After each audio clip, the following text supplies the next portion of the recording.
নির্বাচনের সময়সীমা তো আমরা এর আগেও বলেছি, যেই টাইম ফ্রেম প্রস্তাবনা করেছে আমরা প্রাথমিকভাবে সেটাকে সমর্থন করছি, ডিসেম্বর থেকে জুন। তবে নির্বাচনের আগে অবশ্যই মৌলিক সংস্কারের প্রশ্ন এবং দলগতভাবে আওয়ামী লীগের বিচারের প্রশ্নটা সুরাহা হতে হবে, এবং সংস্কারের জন্য আমরা জুলাই সনদের কথা বলছি। নির্বাচন ক্ষেত্রে আমাদের প্রস্তাবনা আছে গণপরিষদ নির্বাচন। তাহলে এই বিষয়গুলো আছে, আমরা এই বিষয়গুলোতে এই কারণে অবশ্যই ফোকাস দিতে চাই দল হিসেবে। আরেকটি বিষয় হচ্ছে যে আমরা গণপরিষদ নির্বাচনের কথা বলছি, গণসংহতি আন্দোলন সংবিধান সংস্কার সভা নির্বাচন কথা বলছেন তারা। তবে এটা কনসেপচুয়ালি আমরা এই জায়গায় একমত যে সংবিধানের যদি আপনি ফান্ডামেন্টাল চেঞ্জ করতে চান, মৌলিক সংস্কার বা নতুন করে নতুন বা পুনর্লিখন করতে চান, তাহলে আপনাকে অবশ্যই জনগণের ম্যান্ডেট নিয়ে সেটা করতে হবে।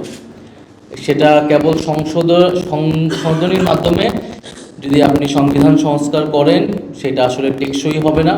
আমরা ইতিহাসে এটা দেখেছি বিভিন্ন সময়ে, কেবল সংশোধনীর মাধ্যমে সংবিধান পরিবর্তন করার আসলে এটা টেকসই হবে না, বরং জনগণের ম্যান্ডেট নিয়ে সংবিধান পরিবর্তন করতে হবে, সংবিধানের মৌলিক পরিবর্তন। সেই জায়গায় আমরা গণপরিষদ নির্বাচনের কথা বলতেছি, ওনারা আরেকটা প্রস্তাবনা দিয়েছেন, সেটা নিয়ে পরবর্তীতে আমরা আরও আলাপ আলোচনা করব। তবে কনসেপচুয়ালি আমরা এক জায়গায় আছি। যে জোট আমরা তো বলেছি, আমরা জুলাই গণ অভ্যুত্থান থেকে যেহেতু আমাদের এবং যেই গণ অভ্যুত্থানের যেই আকাঙ্ক্ষা কমিটমেন্ট, সেটা আমরা মনে করি ন্যায় বিচার এবং পরিবর্তন অর্থাৎ সংস্কার। ফলে মৌলিক সংস্কার এবং বিচার হচ্ছে আমাদের প্রধানতম এই সময়ের এজেন্ডা।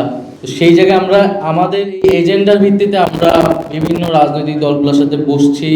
সেই এজেন্ডার ভিত্তিতে মাঠের ঐক্য হতে পারে, রাজনৈতিক ঐক্য হতে পারে, কিন্তু নির্বাচনী কোনো ধরনের ঐক্য বা জোট সে বিষয়ে আমরা এই ধরনের কোনো ধরনের আলোচনাতেও আমরা এখনো আগ্রহী না। এনসিপি আমরা মূলত রাজনৈতিক যে ঐক্য, ফ্যাসিবাদ বিরোধী যে ঐক্য, সেই ঐক্যর ভিত্তিতে আমরা আমাদের যে সংস্কার এবং বিচারের দাবিটা সেটা বাস্তবায়ন করতে চাই।